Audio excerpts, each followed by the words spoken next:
नमस्कार दोस्तों, अगर आपको भी मुंबई और गुजरात के बीच खेला गया आईपीएल का 56वां मुकाबला पसंद आया हो तो इस वीडियो को दिल से एक लाइक जरूर करें। नमस्कार दोस्तों, आईपीएल 2025 का 56वां और अब तक का सबसे रोमांचक सांसों को रोक देने वाला महामुकाबला आज आईपीएल इतिहास की दो बड़ी टीमें मुंबई इंडियंस और गुजरात टाइटंस के बीच वानखेड़े स्टेडियम मुंबई में खेला गया। ऐसे में मुकाबले की शुरुआत हुई गुजरात के टॉस जीतने को लेकर। जी हाँ, आज के इस रोंगटे खड़े कर देने वाले महामुकाबले में कप्तान शुभमन गिल ने टॉस जीता और पहले गेंदबाजी करने का फैसला किया और विपक्षी टीम मुंबई को बल्लेबाजी के लिए आमंत्रित किया था। फिर मुकाबला शुरू हुआ। रनों की बारिश करने के इरादे से मुंबई की ओर से हिटमैन रोहित शर्मा और रायन रिकेल्टन ओपनिंग बल्लेबाजी करने के लिए मैदान में उतरे। दोस्तों, इन दोनों ही बल्लेबाजों के कंधों पर इस महामुकाबले में अपने टीम को एक विस्फोटक ओपनिंग शुरुआत दिलाने की बड़ी जिम्मेदारी थी।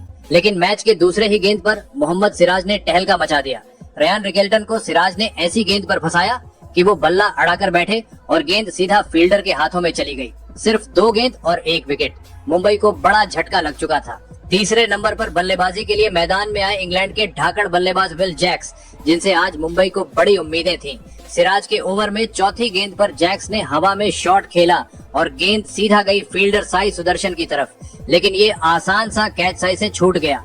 एक अहम मौका गुजरात ने गवा दिया। अगली ही गेंद पर विल जैक्स ने चौका झड़कर जैसे उस गलती पर नमक छिड़क दिया। मुंबई की शुरुआत धीमी रही, लेकिन विकेट गिरने से दबाव भी बना।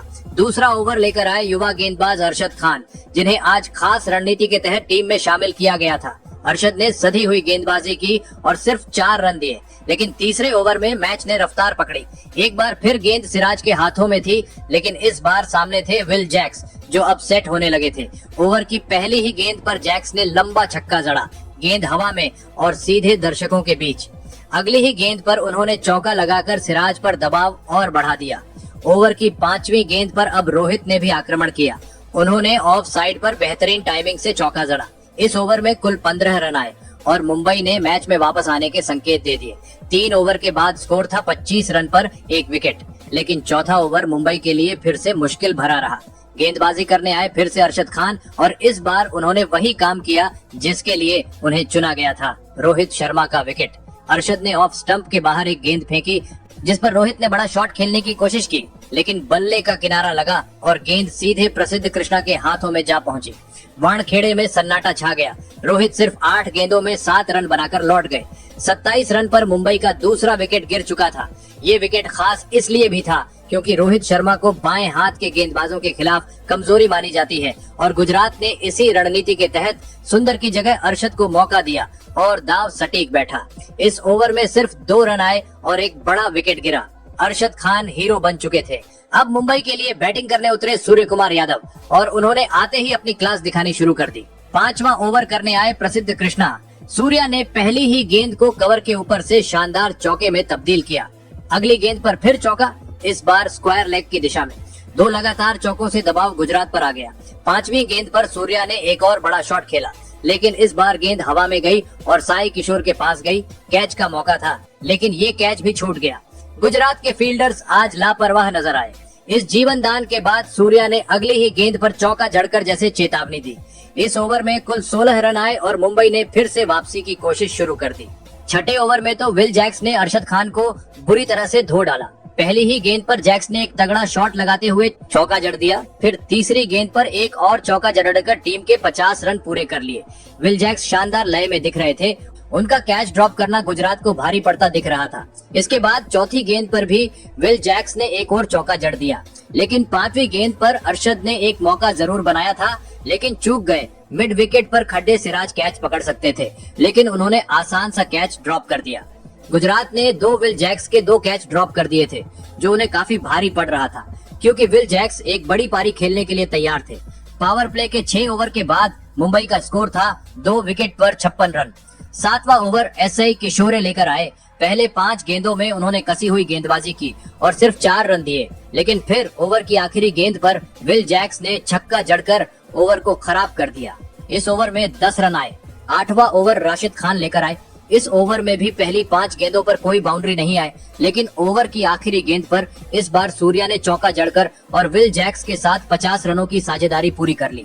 सूर्या और विल जैक्स की ये जोड़ी गुजरात पर भारी पड़ता दिख रहा था, क्योंकि दोनों शानदार लय में दिख रहे थे और आसानी से बाउंड्री बटोर रहे थे। 9वें ओवर में भी सूर्य कुमार यादव ने एक चौका जड़कर इस ओवर में 8 रन बटोर लिए। गुजरात के नजरिए से ये एक अच्छा ओवर था, क्योंकि इससे पहले हर ओवर में 10 से 15 रन आ रहे थे। 10वां ओवर लेकर आए राशिद खान। इस बार उन्होंने मुंबई के बल्लेबाजों को कोई बाउंड्री लगाने नहीं दिया। ये ओवर में सिर्फ 5 रन आए। 10 ओवर के बाद मुंबई का स्कोर था 2 विकेट के नुकसान पर 79 रन। अब आखिरी के 10 ओवर बचे थे। ऐसा लग रहा था मुंबई 200 रनों से ज्यादा का लक्ष्य खड़ा कर देगी। वानखेड़े स्टेडियम में जैसे ही पारी का 11वां ओवर शुरू हुआ, दर्शकों का शोर और भी तेज हो गया। गेंदबाज थे साई किशोर और सामने थे फॉर्म में चल रहे विल जैक्स। इस ओवर की तीसरी गेंद पर उन्होंने वह शॉट खेला, जिसके बाद पूरा वानखेड़े झूम उठा। एक खूबसूरत छक्का, गेंद सीधे लॉन्ग ऑन के ऊपर से दर्शकों के बीच जा गिरी। इस शॉट के साथ ही विल जैक्स ने महज 29 गेंदों में अपनी अर्धशतक पूरी कर ली। क्या लाजवाब पारी थी, चौकों और छक्कों से सजी, गेंदबाजों की धज्जियां उड़ाती हुई। लेकिन इस ओवर की कहानी यहीं खत्म नहीं हुई थी। ओवर की चौथी गेंद पर कुछ ऐसा हुआ जिसने मुंबई के खेमे को चुप कर दिया। सूर्य कुमार यादव, जो अब तक क्रीज पर अपनी आक्रामक बल्लेबाजी से रन बना रहे थे, एक खूबसूरत इनसाइड आउट शॉट खेलने के चक्कर में आउट हो गए। गेंद को ऊंचा खेला गया और बाउंड्री लाइन पर खड़े शाहरुख खान ने एक शानदार कैच पकड़ लिया। वानखेड़े में एक पल पहले जो खुशी थी, वह अचानक सन्नाटे में बदल गई। सूर्या ने 24 गेंदों में 35 रन बनाए, जिसमें 5 चौके शामिल थे। एक बेहतरीन लय में दिख रहे सूर्या के आउट होते ही मुंबई को बड़ा झटका लगा। अब बल्लेबाजी करने आए तिलक वर्मा, जिनसे टीम को संभालने की उम्मीद थी। 12वां ओवर लेकर आए गुजरात के सबसे बड़े तुरुप का पत्ता राशिद खान। ओवर की तीसरी गेंद पर राशिद ने वो कर दिखाया जिसका गुजरात को इंतजार था। फॉर्म में चल रहे विल जैक्स ने लेग साइड में एक और बड़ा शॉट खेलने की कोशिश की, लेकिन टाइमिंग नहीं बनी और गेंद हवा में चली गई। बाउंड्री लाइन पर खड़े साई सुदर्शन ने आराम से कैच पकड़ लिया। जैक्स की शानदार पारी का अंत हो गया। उन्होंने 35 गेंदों में 53 रन बनाए, जिसमें 5 चौके और 3 गगनचुंबी छक्के शामिल थे। ये विकेट गुजरात के लिए बहुत बड़ा था, क्योंकि मुंबई के दोनों सेट बल्लेबाज सूर्या और जैक्स अब पवेलियन लौट चुके थे। राशिद का ओवर बेहद सफल रहा, एक अहम विकेट और सिर्फ 6 रन दिए। अचानक से मुंबई की पारी बिखरती दिख रही थी। अब मैदान पर आए कप्तान हार्दिक पांड्या, जिनसे उम्मीद थी कि वो इस पारी को संभालेंगे और टीम को एक बड़े स्कोर तक ले जाएंगे। 13वां ओवर फिर से लेकर आए साई किशोर और उन्होंने वही जादुई लय बरकरार रखी। ओवर की तीसरी गेंद पर हार्दिक पांड्या ने लेग साइड में बड़ा शॉट खेलने की कोशिश की, लेकिन गेंद ने बल्ले का किनारा लिया और हवा में उड़ गई। स्लिप में खड़े शुभमन गिल ने पीछे की ओर दौड़कर एक शानदार कैच पकड़ा। कप्तान ने कप्तान को आउट किया। हार्दिक सिर्फ 3 गेंदों में 1 रन बनाकर आउट हो गए। मुंबई को लगातार तीसरा झटका लग चुका था और अब टीम पूरी तरह से बैकफुट पर आ चुकी थी। अब बल्लेबाजी करने आए युवा खिलाड़ी नमन धीर, जो अब तिलक वर्मा का साथ देने के लिए क्रीज पर थे। लेकिन साई किशोर ने इस ओवर में भी कमाल की गेंदबाजी की और सिर्फ 3 रन दिए। लगातार 2 ओवर में 2 विकेट और रन के लिए तरसती मुंबई। गुजरात ने मुकाबले को पूरी तरह पलट दिया था। 14वें ओवर की गेंदबाजी करने आए गेराल्ड कोएट्जी और उन्होंने भी वही दबाव बनाए रखा जो पिछले ओवरों में देखा गया था। पहली 4 गेंदों में सिर्फ 2 रन आए और बल्लेबाजों को कोई मौका नहीं मिला खुलकर खेलने का। फिर आई 5वीं गेंद, जिस पर तिलक वर्मा ने दबाव कम करने की कोशिश में एक बड़ा शॉट खेलने की कोशिश की, लेकिन गेंद हवा में उठ गई और मिड ऑफ पर एक बार फिर शुभमन गिल ने कैच पकड़ लिया। तिलक सिर्फ 7 गेंदों में 7 रन बनाकर आउट हुए। कोएट्जी का जश्न देखने लायक था। उन्होंने आक्रामक अंदाज में विकेट का जश्न मनाया और मुंबई की मुश्किलें और बढ़ गईं।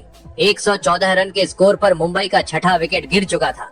अब 15वें ओवर की बारी थी और गेंदबाज थे प्रसिद्ध कृष्णा। उन्होंने भी वही लाइन और लेंथ बनाए रखी, विकेट टू विकेट गेंदबाजी, बिना कोई गलती किए। पूरे ओवर में सिर्फ 2 रन आए। एक और ओवर जिसने गुजरात के पक्ष में खेल को और मजबूती से मोड़ दिया। इन 5 ओवरों में मुंबई की पारी लड़खड़ा गई थी। 50 रन से भी कम में 4 विकेट गिर चुके थे। जहां एक समय लग रहा था कि टीम 200 से ऊपर जाएगी, अब ऐसा लगने लगा कि 150 तक पहुंचना भी चुनौती बन गया था। अब क्रीज पर मौजूद थे नमन धीर और कोर्बिन बॉश और मुंबई की टीम बिखरने की कगार पर खड़ी थी। पारी का 16वां ओवर लेकर फिर से आए थे गेराल्ड कोएट्जी, जो इससे पहले तिलक वर्मा का कीमती विकेट ले चुके थे। ओवर की पहली गेंद पर नमन धीर ने आत्मविश्वास दिखाया और क्रीज से आगे निकलकर कोएट्जी को मिड ऑन की दिशा में जोरदार सीधा चौका जड़ दिया। लेकिन इसके बाद कोएट्जी ने एक सच्चे फास्ट बॉलर की तरह वापसी की और ओवर की बाकी 5 गेंदों में एक भी बाउंड्री नहीं दी। और मुंबई को ओवर में सिर्फ 7 रन मिले। इस वक्त तक गुजरात की टीम ने मैदान पर पूरी तरह नियंत्रण स्थापित कर लिया था। उन्होंने पारी की शुरुआत में 3 आसान कैच जरूर टपकाए थे, लेकिन 11वें ओवर से खेल पूरी तरह पलट दिया। उनकी गेंदबाजी और फील्डिंग दोनों में गजब की तीव्रता आ चुकी थी। 17वां ओवर लेकर आए प्रसिद्ध कृष्णा। आज वो जैसे हर डॉट बॉल को सोने में तब्दील कर रहे थे। ओवर की दूसरी गेंद पर एक और बड़ा झटका मिला मुंबई को। नमन धीर जो संभल कर खेल रहे थे, अचानक दबाव में आकर बड़ा शॉट खेलने चले गए, लेकिन गेंद हवा में उठ गई और फील्डिंग कर रहे शुभमन गिल ने एक और शानदार कैच पकड़ लिया। नमन 10 गेंदों में महज 7 रन बनाकर पवेलियन लौटे। जैसे ही नमन का विकेट गिरा, कैमरा सीधे ड्रेसिंग रूम में बैठे रोहित शर्मा पर गया और उनकी गुस्से से भरी आंखें साफ बता रही थी कि वो इस गैर जिम्मेदाराना शॉट से कितने नाराज हैं। मुंबई की हालत अब और भी नाजुक हो गई थी। 123 रन पर 7 विकेट गिर चुके थे और एक समय जो टीम 200 के पार जाती दिख रही थी, अब 150 रन तक पहुंचना भी मुश्किल लग रहा था। इस ओवर में प्रसिद्ध कृष्णा ने केवल 2 रन दिए और उनकी गेंदबाजी की धार ने एक बार फिर साबित किया कि वो इस सीजन के सबसे भरोसेमंद गेंदबाजों में से एक क्यों हैं। अब मैदान पर आए दीपक चाहर, जो इस मुश्किल घड़ी में मुंबई के लिए आखिरी उम्मीद थे। 18वां ओवर लेकर आए राशिद खान और जैसा उनसे उम्मीद थी, उन्होंने भी किसी तरह की राहत नहीं दी। पूरे ओवर में कोई भी बाउंड्री नहीं लगी और सिर्फ 4 रन ही जुड़े स्कोरबोर्ड पर। इस ओवर के बाद मुंबई का स्कोर 130 रन तक पहुंचा और अब सिर्फ 2 ओवर बचे थे। 19वां ओवर करने आए मोहम्मद सिराज। दूसरी गेंद पर कॉर्बिन बॉश ने लंबा इंतजार खत्म किया और मिड विकेट की दिशा में एक शानदार चौका जड़ दिया, लेकिन इस एक चौके के अलावा सिराज ने फिर कमाल की गेंदबाजी की और ओवर में केवल 8 रन दिए। और अब बचा था आखिरी ओवर, एक ऐसा ओवर जो या तो मुंबई को सम्मानजनक स्कोर तक पहुंचा सकता था या फिर पूरी तरह से पारी को समेट सकता था। गेंदबाज थे पर्पल कैप होल्डर प्रसिद्ध कृष्णा, जिन्होंने इस सीजन अब तक 20 विकेट चटकाए थे। पहली ही गेंद पर कॉर्बिन बॉश ने जोरदार प्रहार किया, गेंद गई डीप मिड विकेट के ऊपर से सीधा स्टैंड्स में, छक्का। पूरा वानखेड़े एक बार फिर गूंज उठा और जैसे ही दर्शकों की गूंज थोड़ी थमी, दूसरी गेंद पर बॉश ने ऐसा शॉट खेला जो शायद दिन का सबसे अजीब और बेहतरीन शॉट था। एक रिवर्स स्वीप की तरह का शॉट खेलते हुए गेंद को थर्ड मैन के ऊपर से छक्के के लिए भेज दिया, लेकिन तीसरी गेंद पर प्रसिद्ध ने शानदार वापसी की। एक शॉर्ट गेंद जो सीधी जाकर बॉश के हेलमेट पर जा लगी। मैदान पर एक पल के लिए सन्नाटा छा गया, लेकिन बॉश ने हेलमेट ठीक किया और क्रीज पर खड़े रहे। चौथी गेंद पर कहानी ने नया मोड़ लिया। बॉश ने शॉट खेला और 2 रन के लिए दौड़ पड़े, लेकिन गेंद सीधी गई विकेटकीपर जॉस बटलर के पास और फिर जो हुआ वो धोनी स्टाइल रन आउट था। बटलर ने बिना समय गवाए गेंद स्टंप्स की ओर फेंकी और कॉर्बिन बॉश रन आउट हो गए। उन्होंने 22 गेंदों में 37 रन बनाए, जिसमें 2 शानदार छक्के शामिल थे। अब क्रीज पर थे दीपक चाहर और अंतिम गेंद थी पारी की। प्रसिद्ध ने ओवर की छठी गेंद डाली और चाहर ने इस पर जोरदार प्रहार करते हुए एक चौका जड़ दिया। भीड़ में एक बार फिर से जान लौट आई। इस आखिरी ओवर में 18 रन आए, 2 छक्के, 1 चौका और रन आउट की थ्रिल के साथ। अंत में मुंबई इंडियंस ने 20 ओवर में 8 विकेट के नुकसान पर 150 रन बनाए। वानखेड़े की पिच पर यह स्कोर कुछ कम जरूर लग रहा था, लेकिन अगर गेंदबाजों ने सही लाइन लेंथ पर काम किया तो मुकाबले में जान बाकी थी। अब गुजरात टाइटंस की पारी की शुरुआत होने वाली थी। लक्ष्य था 156 रन का और इस लक्ष्य का पीछा करने के लिए क्रीज पर उतरे कप्तान शुभमन गिल और साई सुदर्शन। इस जोड़ी ने इस सीजन में कई बार गुजरात को तेज शुरुआत दी थी, लेकिन आज चुनौती अलग थी। पहला ओवर लेकर आए मुंबई के तेज गेंदबाज दीपक चाहर। उन्होंने नई गेंद से वही किया जिसकी उनसे उम्मीद थी।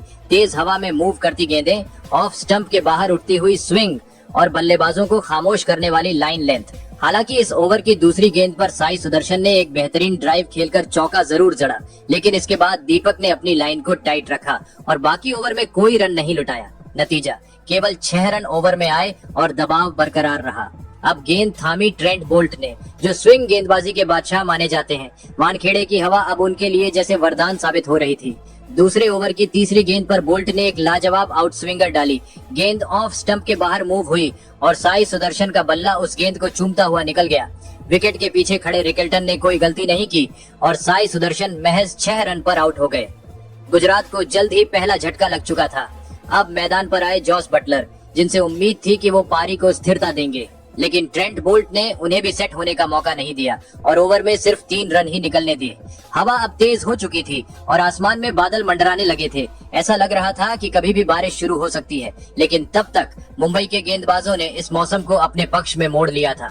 तीसरा ओवर लेकर आए जसप्रीत बुमराह और वो जैसे गेंद के साथ जादू कर रहे थे। हवा की मदद से उनकी गेंदें जबरदस्त स्विंग कर रही थी। In swing, out swing, slower yorker, हर हथियार का वो परफेक्ट इस्तेमाल कर रहे थे। शुभमन गिल, जो आमतौर पर सहज नजर आते हैं, हर गेंद पर जूझते दिखे। बुमराह ने उन्हें एक भी आसान गेंद नहीं दी और बटलर को भी बांध कर रखा।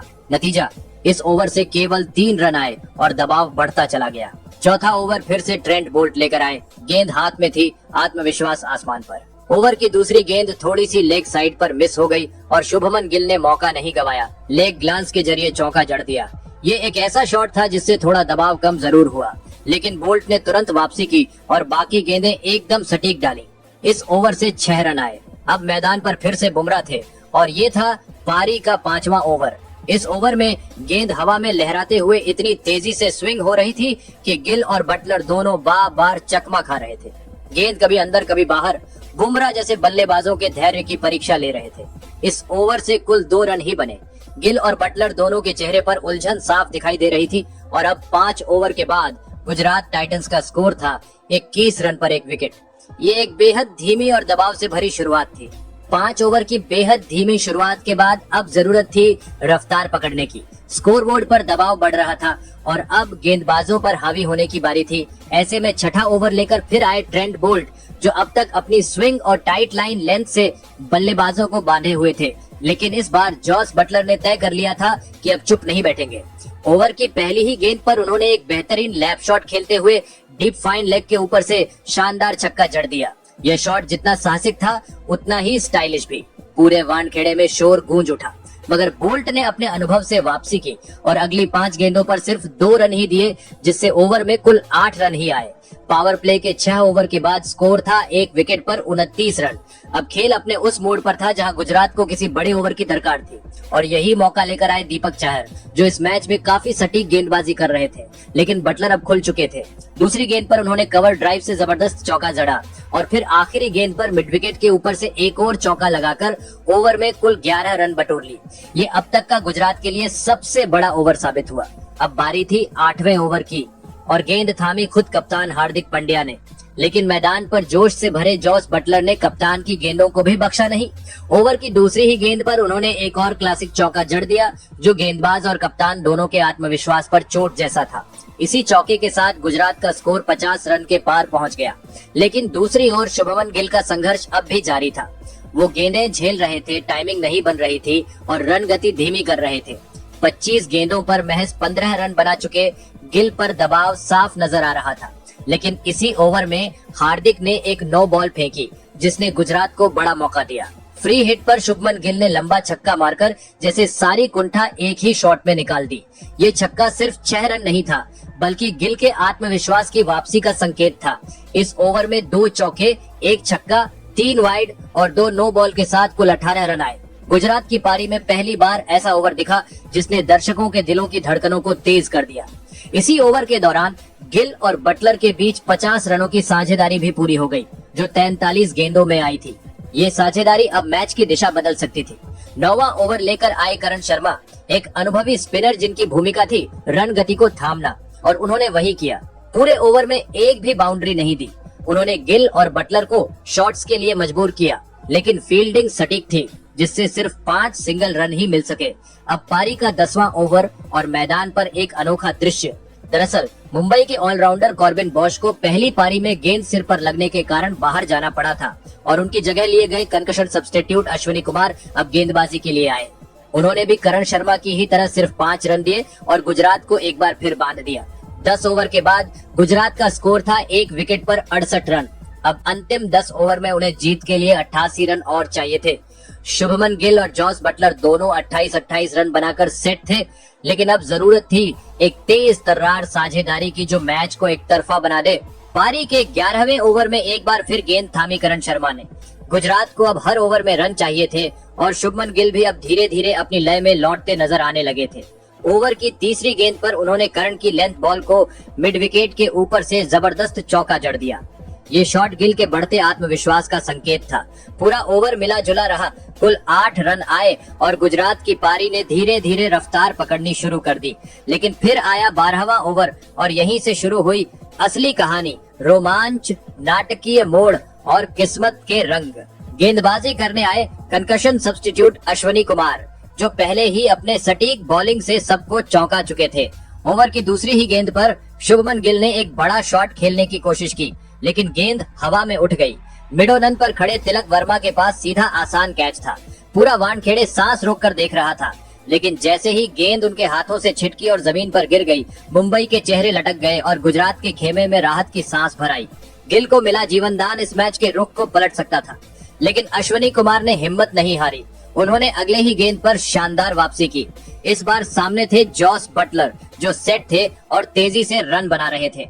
अश्वनी ने जैसे ही देखा कि बटलर क्रीज से बाहर आ रहे हैं, उन्होंने होशियारी से गेंद को बाहर की ओर फेंका। बटलर चूक गए, गेंद सीधे विकेट कीपर रिकल्टन के दस्तानों में समा गई। मैदान पर कोई अपील नहीं हुई, लेकिन रिकल्टन ने कप्तान से तुरंत डीआरएस लेने का इशारा किया। डीआरएस लिया गया और रिप्ले में साफ दिखा कि गेंद बटलर के बल्ले को छू कर गई थी। तीसरे अंपायर ने आउट का इशारा किया और मुंबई को मिली बड़ी सफलता। बटलर 27 गेंदों में 30 रन बनाकर पवेलियन लौट गए। गुजरात को लगा झटका स्कोर था, अब 78 पर 2 विकेट। अब मैदान पर उतरे इम्पैक्ट प्लेयर शेरफेन रदरफोर्ड, जिनसे सभी को तेज रन बनाने की उम्मीद थी। अश्विनी का यह ओवर बेहद प्रभावशाली रहा, सिर्फ 3 रन दिए और बटलर जैसे बड़े विकेट पर कब्जा जमाया। अब गेंदबाजी की जिम्मेदारी कप्तान हार्दिक पांड्या ने गेंद थमा दी, एक part time off spinner Will Jacks को। शुरुआत शानदार रही, पहली 3 गेंदों में केवल 1 रन, लेकिन फिर आया रदरफोर्ड का तूफान। अगली 3 गेंदों पर 2 चौके और एक शानदार छक्का। मिड विकेट के ऊपर से गेंद स्टैंड्स में जा गिरी। इस ओवर में कुल 15 रन आए और गुजरात को वही मिला जिसकी उन्हें सख्त जरूरत थी। 14वां ओवर फिर से अश्वनी कुमार लेकर आए, जो अभी तक प्रभावशाली रहे थे, लेकिन रदरफोर्ड अब पूरे रंग में थे। ओवर की तीसरी गेंद पर उन्होंने एक तेज पुल शॉट खेलते हुए लेग साइड पर जोरदार छक्का जड़ा, गेंद दर्शकों के बीच। 12 गेंदों में 26 रन। रदरफोर्ड ने पिच पर आते ही मैच का रंग बदल दिया। इस छक्के के साथ गुजरात का स्कोर 100 के पार पहुंच गया। पूरे कैंप में जोश भर गया। 14 ओवर के बाद स्कोर था 107 रन पर 2 विकेट और गुजरात अब मजबूत स्थिति में दिखाई देने लगी। इसके बाद बारिश ने थोड़ी देर के लिए खेल को रोका जरूर, लेकिन मैच ज्यादा देर तक रुका नहीं। कवर हटे, खिलाड़ी मैदान पर लौटे और फिर से मुकाबले ने रफ्तार पकड़ी। अब हालात ये थे कि गुजरात को आखिरी 6 ओवरों में जीत के लिए 50 रन चाहिए थे, यानी हर ओवर में करीब 8 से 9 रन की दरकार थी। पिच गीली जरूर नहीं थी, लेकिन बारिश के बाद गेंदबाजों को हवा और नमी से कुछ मदद मिलने लगी थी। 15वां ओवर लेकर आए जसप्रीत बुमराह और सबको पता था कि मुंबई की वापसी अगर किसी के बूते संभव है तो वो है बुमराह। ओवर की दूसरी गेंद पर शुभमन गिल ने एक शानदार शॉट खेला, एक दमदार शॉट आर्म पुल जो मिड विकेट की बाउंड्री के पार गया। वानखेड़े में गुजरात के फैंस झूम उठे, लेकिन बुमराह का असली जवाब बाकी था। उन्होंने ओवर की 5वीं गेंद पर वो कर दिखाया जिसके लिए वो जाने जाते हैं। गुड लेंथ पर ऑफ स्टंप के बाहर गेंद हवा में हल्की हरकत और फिर पिच से टकराते ही अंदर की तरफ मुड़ती हुई गिल के डिफेंस को चीरती हुई सीधा स्टंप्स पर जा लगी। गिल क्लीन बोल्ड हो गए। शुभमन गिल 46 गेंदों में 43 रन बनाकर आउट हुए और गुजरात का तीसरा विकेट गिरा 113 रन के स्कोर पर गिरा। इस विकेट ने मैच का रुख पलट दिया। वानखेड़े में एक बार फिर से मुंबई की वापसी की उम्मीदें जगी। इसके बाद 16वां ओवर लेकर आए ट्रेंट बोल्ट और उन्होंने भी गुजरात पर कहर बरपा दिया। ओवर की शुरुआत में ही उन्होंने सेट बल्लेबाज शेरफेन रदरफोर्ड को एलबीडब्ल्यू आउट कर दिया। रदरफोर्ड 15 गेंदों में 28 रन बनाकर लौटे। अब गुजरात के दोनों सेट बल्लेबाज पवेलियन में थे और क्रीज पर थे शाहरुख खान और राहुल तेवतिया, दोनों नए बल्लेबाज, दोनों पर दबाव, और मुंबई ने इस दबाव को और गहरा किया। बोल्ट ने अपने इस ओवर में सिर्फ 5 रन दिए और विकेट भी झटका। अब मुकाबला पूरी तरह से संतुलन में था। गुजरात को आखिरी 3 ओवर में 38 रन चाहिए थे और मुंबई का गेंदबाजी अटैक फुल फॉर्म में था। 16वां ओवर लेकर आए जसप्रीत बुमराह और ये उनका आखिरी ओवर था। सबकी निगाहें अब इसी ओवर पर थी, क्योंकि गुजरात को अब हर गेंद पर रन चाहिए थे और बुमराह जैसा गेंदबाज सामने था। ओवर की दूसरी गेंद पर शाहरुख खान ने एक शानदार चौका जड़ा, गेंद को ऑफ साइड में गाइड करते हुए बाउंड्री तक पहुंचाया और कुछ देर के लिए गुजरात को राहत दी, लेकिन बुमराह ने तुरंत पलटवार किया। चौथी गेंद पर उन्होंने शाहरुख को क्लीन बोल्ड कर दिया। ऑफ स्टंप के पास गुड लेंथ पर तेज गेंद, शाहरुख चूक गए और स्टंप्स उखड़ गए। गुजरात को लगा पांचवा झटका और बुमराह ने फिर साबित कर दिया कि वो क्यों दुनिया के सबसे खतरनाक डेथ ओवर स्पेशलिस्ट माने जाते हैं। इस ओवर में उन्होंने सिर्फ 7 रन दिए और एक अहम विकेट चटकाया। अब मुकाबला रोमांचक मोड़ पर था। आखिरी 3 ओवर में 31 रन चाहिए थे। 19वां ओवर करने आए युवा अश्विनी कुमार, जिनका आज का प्रदर्शन कमाल का रहा था। ओवर की दूसरी गेंद पर राशिद खान के खिलाफ जोरदार LBW की अपील हुई, जिसे अंपायर ने नकार दिया, लेकिन मुंबई ने DRS लिया और रिप्ले में साफ दिखा कि गेंद स्टंप्स पर लग रही थी। राशिद सिर्फ 2 रन बनाकर आउट हो गए और गुजरात की मुश्किलें और बढ़ गईं। अब बल्लेबाजी करने आए जेराल्ड कोएत्जी और अश्विनी ने उन्हें भी बांध कर रखा। पहले 5 गेंदों में कोई भी बाउंड्री नहीं दी, लेकिन ओवर की आखिरी गेंद पर कोएत्जी ने एक बहुमूल्य चौका जड़ दिया, जिससे गुजरात को थोड़ी उम्मीद मिली। अब बचा आखिरी 2 ओवर और गुजरात को चाहिए थे 24 रन। क्रीज पर थे राहुल तेवतिया और कोएत्जी और दोनों में मैच जिताने की क्षमता थी। तेज बारिश आ गई और खेल रोकना पड़ा। जब DLS स्कोर देखा गया तो पता चला कि इस समय गुजरात का स्कोर 132 था, जबकि DLS के अनुसार 136 होना चाहिए था। यानी गुजरात 4 रन से पीछे रह गई। लेकिन फिर मैच आधे घंटे बाद दोबारा शुरू हुआ और मैच को 19 ओवर का कराया गया। यानी अब गुजरात को एक ओवर में 15 रन चाहिए थे। ओवर करने आए दीपक चहर। पहली गेंद पर तेवतिया ने सामने की तरफ चौका जड़ दिया। दूसरी गेंद दीपक चहर ने सटीक यॉर्कर डाला और इस गेंद पर सिर्फ सिंगल आया। अब 4 गेंदों में 10 रन चाहिए थे। स्ट्राइक पर थे कोएत्जी। तीसरी गेंद पर दीपक चहर यॉर्कर से थोड़े चूक गए और कोएत्जी ने लॉन्ग ऑफ पर जबरदस्त छक्का जड़ दिया। लेकिन फिर अगली गेंद पर दीपक चहर ने वापसी की और यॉर्कर डालकर सिंगल दिया। मुंबई के फैंस खुश हुए कि तभी अंपायर ने नो बॉल का इशारा कर दिया। यानी अब 3 गेंदों पर 2 रन चाहिए थे। चौथी गेंद फुल टॉस थी, जिसे तेवतिया ने लेग साइड पर खेलते हुए आसानी से 1 रन बटोर लिए। अब 2 गेंदों पर सिर्फ 1 रन चाहिए था। अगली गेंद दीपक ने शॉट डाली। कोएत्जी इसे पुल करने गए, लेकिन कैच आउट हो गए। मैच में एक और रोमांच आ गया, क्योंकि अब आखिरी गेंद पर 1 रन चाहिए था। स्ट्राइक पर थे नए बल्लेबाज अरशद खान। आखिरी गेंद दीपक ने फुल डाली। अरशद ने सीधा फील्डर के हाथों में शॉट खेला और भाग पड़े।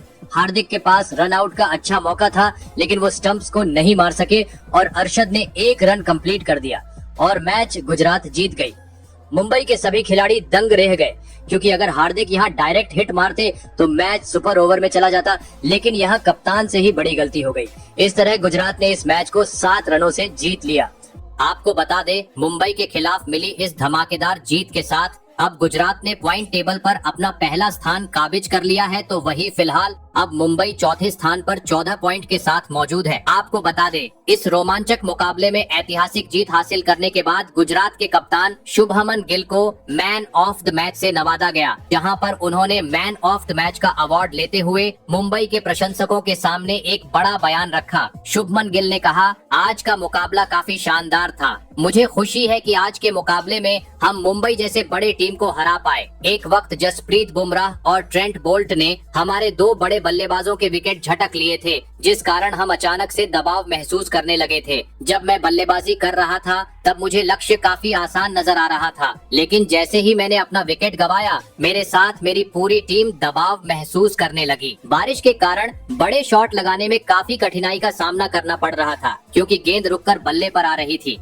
इस कारण चौके छक्के जड़ने मुश्किल थे। हम कोशिश कर रहे थे जैसे तैसे मुकाबला हम अंतिम ओवर तक लेकर जाएं, लेकिन बारिश ने अहम मौके पर हमारे सामने एक बड़ी चुनौती रख दी, क्योंकि 6 गेंद पर अंतिम ओवर में 15 रन बनाना हमेशा काफी मुश्किल रहा है। लेकिन जिस तरह से राहुल तेवतिया और गेराल्ड कोएत्जी ने अंतिम ओवर में बल्लेबाजी की, वह वाकई काबिले तारीफ थी। वहीं दूसरी ओर मैं मुंबई के खिलाड़ियों की भी तारीफ करना चाहता हूं, क्योंकि मुंबई ने दिया हुआ लक्ष्य छोटा था, लेकिन जिस तरह से मुंबई के गेंदबाजों ने गेंदबाजी की वह शानदार थी। लेकिन मुझे खुशी है कि अंततः इस रोमांचक मुकाबले में हमें धमाकेदार जीत हासिल हुई। उम्मीद करता हूं हम आने वाले मुकाबले में भी इसी प्रकार का प्रदर्शन करेंगे। वही दोस्तों, इस रोमांचक मुकाबले में गुजरात से मिली शर्मनाक हार के बाद मुंबई के कप्तान हार्दिक पांड्या काफी निराश दिखाई दिए, जहां पर उन्होंने प्रेस कॉन्फ्रेंस में बोलते हुए कहा कि आज हमारे पास इस रोमांचक मुकाबले को जीतने का एक सुनहरा मौका था, लेकिन अंतिम गेंद पर मैं रन आउट करने में पूरी तरह असफल रहा। अगर वह रन आउट हो जाता था तो मुकाबला सुपर ओवर में चला जाता और हमारे पास मुकाबला जीतने का